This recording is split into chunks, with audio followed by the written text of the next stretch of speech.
it's not just a pedal, it's a discussion piece, right? I mean, the title says it all.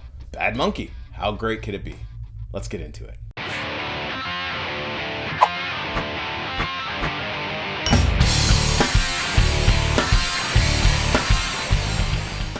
Welcome back to the channel. I'm glad you're here. Welcome to the JamShed. And today we're discussing this awesome little pedal called the Bad Monkey. Now, this is not going to be a tutorial video. I'm not going to be pulling out a guitar and giving a demo at all on this. This is just a fun conversation. And I would love for you to leave some comments below and let's talk about it.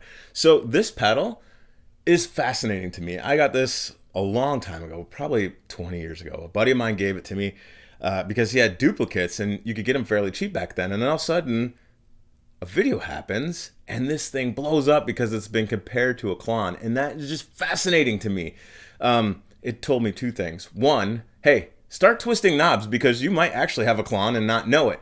Two, it made me just second guess a lot of the gear that I have and made me go, maybe it's better than what I believe. Is that Behringer clone of a TS-808 or TS-9 just as good as the real deal? I don't know, but maybe I should find that out. It just forced me to start thinking about what does this stuff all really mean and what does it translate to? Now, while I would think it would be appropriate to do some demoing with this, I don't think that's what this video is about. Realistically, I just wanted to reach out and get your thoughts and feelings. I mean, I feel like this had no bearing on my playability or my skill set or how I sound as a guitar player. It really didn't have any of that. In fact, when I got it, I felt like it was average at best, but I was comparing it to what I thought was true, which is what I had heard. I didn't have a TS-9 to compare it to, and I didn't think it sounded bad. I thought it sounded fine. I was like, well, I'll probably get a TS-9 at some point, or a TS-808 or whatever tube screamer insert name.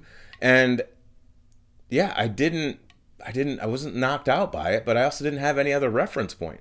And I think that's the challenge with these things. That's the challenge with gear. Well, Josh was able to dial this thing from JHS Pedals, was able to dial this thing in and make it sound very close to a Klon, almost identical, not discernible. What that told me is, yeah, this thing has enough variable control in the EQ settings to get it there. And that's one tone out of many tones that both of these pedals have the capacity to do. So just reinforce that. Boy, I need to keep just tinkering with the things that I have because I've had this thing forever, for 20 years or so. And I never thought to try to make it sound like a Klon, but I also didn't have a Klon to compare it to. So the question really is how do you explore that? And maybe that's the fun rabbit hole. It's kind of like the art of fighting without knowing how to fight. Sometimes that's a little difficult, right? Because you don't have a reference point. But we do have reference points, right? We hear sounds. We love records. We love those sounds that are on those records. So the question is how close can you get it to sound like that? Now, mind you, in a studio setting, there's a lot of tips and tricks that happen to make things sound the way they are.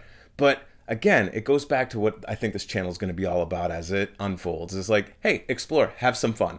And certainly I need to get into some videos where we explore tones, both good, bad, ugly. You know what? I don't believe there is good, bad, and ugly tones when it comes to creating a tone because it's all relative. It might sound great in one thing and terrible in the other. Like Kurt Cobain used a quad reverb with, 3 bad tubes and terrible speakers and wrote an amazing album with that amplifier. So go figure. Something that sounded like absolute trash cans rattling around in the closet became a sound. And so it goes back to just exploring what resonates with you. And if you like it, then own it. And at the same time, I think if I were to chase anything, I would never tell anyone how to think. But at the same time, sometimes just being open to what possibilities are can vastly change how something is looked at and how it's valued. And thankfully, this thing has come down from the clouds in price to a marginal pedal, high-end pedal-ish. I think they're anywhere from $75 to $100 now. So yeah, great for people who are trying to get rid of them and want to try something different. But at the same time, this is the perfect example of, hey, listen, something might not have much value, but it certainly could have value. And honestly, that value is only inherently good if you find a use for it. And in Josh's case, he was like, this thing will do the Klon thing. And while I didn't have a Klon to ever compare this to, what I did have is, while I have it, I still have the ability to twist the knobs and see if it does something that I didn't know it could do or not. And again, it just comes with time. So what is the purpose of this video? Pure entertainment. Just to talk a little bit about this guy and how it can inspire a whole group of folks to really pay attention. And I would say that I'd be willing to bet you can find something that was equivalent to this out there that nobody knows about yet. And that can be your best kept secret. It could be your secret weapon, or it could be the thing that you share with the entire world. Maybe you start a YouTube channel and you say, hey, check out this pedal because it's awesome. And you know what? I almost would, if I was Josh, I'd take it as a badge of honor that these things skyrocketed. I saw some crazy prices, like $600. That's insane. Because these were a mass-produced item. They weren't like secretly traded on the black market where you could only get like a handful of these that have ever been made. They're not, certainly not a Dumble.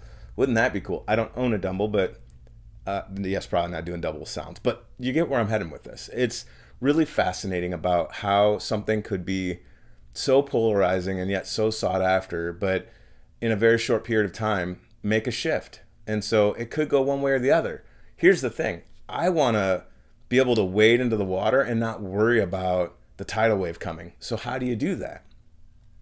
I think it's that you prepare. And I think the way that you can prepare is to say, I'm just going to make my own decisions on what I believe is good. And I'm going to try all kinds of things. Again, it goes back to what I said in my last video. Be curious. And while I wouldn't recommend anybody pay $600 for one of these, for anyone that had that kind of investment, I don't even think it changes that investment.